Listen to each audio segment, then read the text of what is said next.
हम तुमसे एक सवाल पूछना था। कोई भी सरकार चाहे पहले की रही हो चाहे आज की रही, वो कहती है हम ये करें वो करें, हम यस करें वस करें। एक छोटी सी बात बताओ, अगर तुम ही सब किए तो बहुत से बच्चे हैं जो एसएसटी पढ़ते हैं और बहुत से लोग हैं जो सोशियोलॉजी से यूपीएससी का पेपर देते हैं। अगर तुम ही लोगों ने सब किया तो आदिमानव जो था वो पैलियोलिथिक एज से मेसोलिथिक एज में कैसे आया, मेसोलिथिक एज से न्यूलिथिक एज में कैसे आया और न्यूलिथिक एज से कॉपर स्टोन में कैसे आया। आदमी आया अपनी बुद्धि से, अपने विवेक से, अपनी ज़रूरतों के हिसाब से।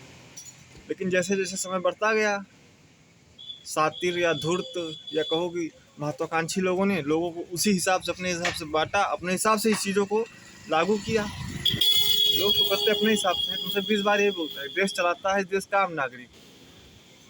10-12 हज़ार रुपये की नौकरी करने वाला लड़का, उसकी साल भर में 150 रुपये सैलरी बढ़ती है। वहाँ के जो पे स्केल होता है, चाहे एनसीआर में देख लो चाहे जहाँ भी देख लो, 150 रुपया उसकी बेसिक सैलरी बढ़ती है और 500 रुपये हर साल उसका किराया बढ़ जाता है, किराया कमरे का।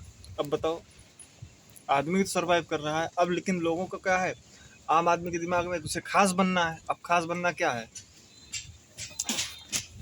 लाखों लोग गवर्नमेंट जॉब की तैयारी करते हैं और लोग इस नज़रिए में भी गवर्नमेंट जॉब है। बट अब क्या है, अब लोगों के नज़रिए में बिजनेस करना है। अब सभी अगर बिजनेस के लिए वो तो का हो ये होए, हमारे यहाँ से तू आटा ले जाओ, हम तोरे यहाँ से हार्डवेयर सामान लोगे। ये तो है जब सभी बिजनेस करे लगो। और आदमी के संतोष, पहले आदमी को क्या था, थोड़े में संतोष हो जाता था। अब क्या है, अब आदमी के संतोष की कोई सीमा नहीं है।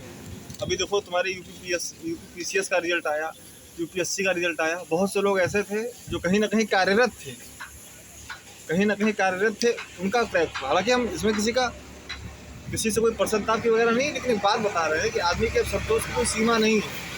पहले संतोष कम था, अब संतोष की कोई सीमा नहीं है।